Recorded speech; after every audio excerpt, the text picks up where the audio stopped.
Assalamualaikum warahmatullahi wabarakatuh. Saya Lazahra Nabila. Halo, saya Adveni. Saya Debbie. Dan saya Sarah Aprilia. Kami dari kelompok 3 akan menjelaskan tentang fasilitas diplomatik dari zaman kuno hingga zaman modern. Pandangan di akhir abad pertengahan Eropa bahwa diplomat pertama adalah malaikat, dan beberapa elemen diplomasi telah ada sebelum sejarah tercatat.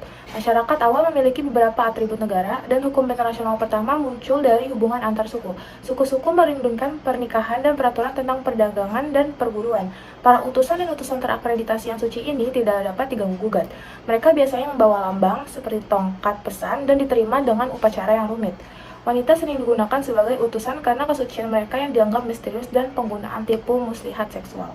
Diyakini bahwa wanita secara teratur dipercayakan dengan tugas yang sangat penting untuk menegosiasikan perdamaian dan budaya primitif. Kegiatan diplomasi sebenarnya telah berlangsung dari zaman India kuno. Pada zaman tersebut telah dikenal ketentuan-ketentuan yang mengatur hubungan antar raja dan kerajaan, di mana hukum bangsa-bangsa pada waktu itu telah mengenal istilah duta. Dalam Arthasastra, yaitu salah satu buku tertua dalam literatur Sanskerta sekuler oleh Kautilya, yang merupakan seorang cendekiawan negarawan yang cerdas dan terkenal.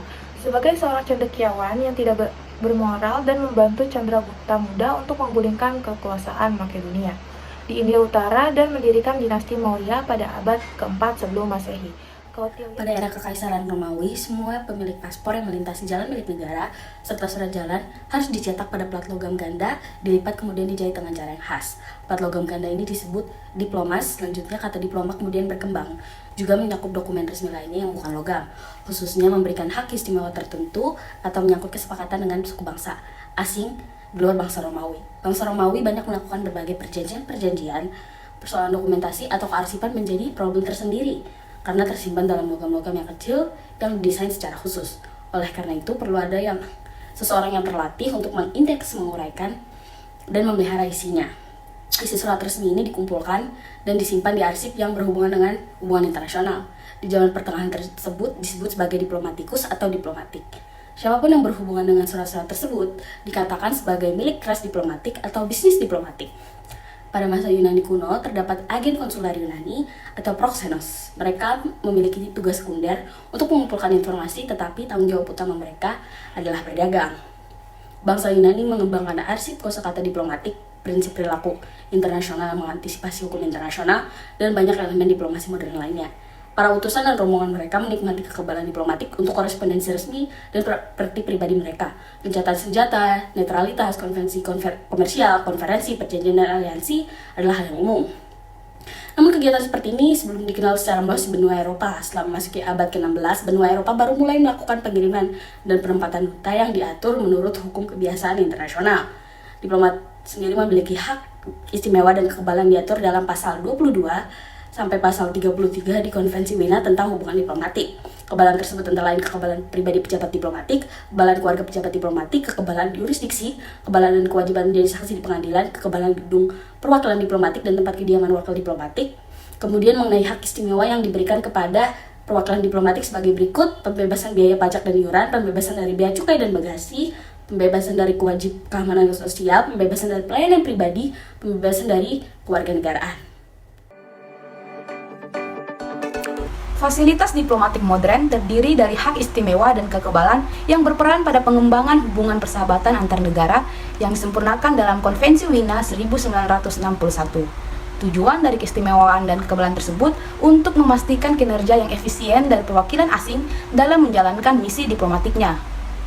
Fasilitas tersebut menjamin bahwa perwakilan asing diberikan perjalanan yang aman dan tidak dianggap rentan terhadap gugatan di bawah hukum negara tuan rumah, walaupun mereka bisa dikeluarkan atau disebut dengan istilah persona non grata. Hak istimewa dan kekebalan tersebut adalah sebagai berikut. Pertama, pejabat diplomatik memiliki kekebalan perlindungan dari penggeledahan tempat tinggal dan gedung kedutaan. Perwakilan dari negara penerima tidak boleh masuk kecuali telah mendapat perizinan. Kedua, adanya keistimewaan pembebasan iuran, pajak, jaminan sosial, bea cukai, dan pemeriksaan barang. Ketiga, pejabat diplomatik akan menikmati kekebalan dari yurisdiksi pidana negara penerima dan juga akan menikmati kekebalan dari yurisdiksi sipil dan administratifnya. kecuali dalam suatu tindakan atas nama pribadi yang dilakukan yang tidak berkaitan dengan negara pengirim atau tujuan misi. Keempat, adanya jaminan keamanan diri pribadi dan harta benda dan kekebalan juga diberikan kepada anggota keluarga para diplomat yang tinggal bersama yang memiliki kewarganegaraan negara asal. Kelima, adanya kekebalan kantong diplomatik yang berisi paket, tas, amplop, atau tempat lain yang digunakan untuk membawa dokumen dan barang-barang lainnya untuk penggunaan resmi kedutaan tidak boleh dibuka atau ditahan kapanpun dan dimanapun. Ini berlaku tidak hanya bagi pejabat diplomatik, tetapi juga kepada staf perwakilan diplomatik seperti staf teknik, staf pelayanan, dan kurir diplomatik yang sedang melaksanakan tugas dinasnya. 6. Negara penerima harus memberikan kebebasan berkomunikasi untuk semua perwakilan diplomatik dimanapun berada, termasuk penggunaan pesan dalam kode atau sandi, serta kebebasan bergerak dan bepergian di wilayahnya. Ketujuh, perwakilan diplomatik memiliki kebebasan untuk mengibarkan bendera kedutaan di tempat tinggalnya, serta kebebasan pada pemeriksaan polisi dan kewajiban menjadi saksi. Seorang perwakilan konsuler yang bertugas di wilayah negara penerima ditempatkan di setiap wilayah provinsi negara penerima untuk melaksanakan tugasnya. Di daerah tersebutlah perwakilan konsuler dapat membangun kantor sebagai fasilitas untuk menjalankan fungsi serta tugas sebagai perwakilan konsuler. Ketentuan-ketentuan terhadap perwakilan konsuler beserta fasilitasnya telah diatur dalam Konvensi Wina tahun 1963 yang menjelaskan bahwa dalam mendirikan kantor perwakilan konsulat di negara penerima, maka negara penerima harus memberikan izin dan membantu mempermudah pendirian kantor perwakilan konsulat tersebut. Negara penerima juga harus membantu perwakilan diplomatik untuk mendapatkan tempat yang sesuai bagi anggotanya. Pasal 26 Konvensi Wina tahun 1963 menyatakan bahwa meskipun terjadi konflik bersenjata, negara penerima harus memberikan waktu dan fasilitas yang diperlukan bagi anggota konsuler dan anggota keluarganya agar dapat pergi sesegera mungkin setelah penghentian fungsi anggota yang bersangkutan. Dalam pasal 28 disebutkan bahwa negara penerima harus memberikan fasilitas penuh untuk pelaksanaan fungsi pos konsuler.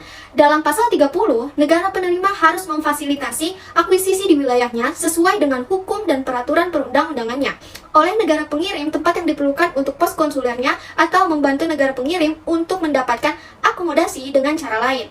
Selain pasal-pasal yang sudah saya sebutkan, fasilitas, hak istimewa, dan kekebalan dari konsuler juga diatur oleh pasal 59 sampai 67. Pasal 59 berisi tentang perlindungan tempat konsuler. Pasal 60 tentang pembebasan dari perpajakan tempat konsuler. Pasal 61 tentang arsip dan dokumen konsuler yang tidak dapat diganggu-gugat. Pasal 62 tentang pembebasan dari bea cukai. Pasal 63 tentang proses pidana. Pasal 64 tentang perlindungan petugas konsuler kehormatan. Pasal 65 tentang pembebasan dari pendaftaran orang asing dan izin tinggal. Pasal 66 tentang pembebasan dari perpajakan. Pasal 67 tentang pembebasan dari layanan dan kontribusi pribadi. Dapat dipahami bahwa dibutuhkan fasilitas yang memadai untuk keberhasilan dalam melakukan hubungan kerjasama antar negara.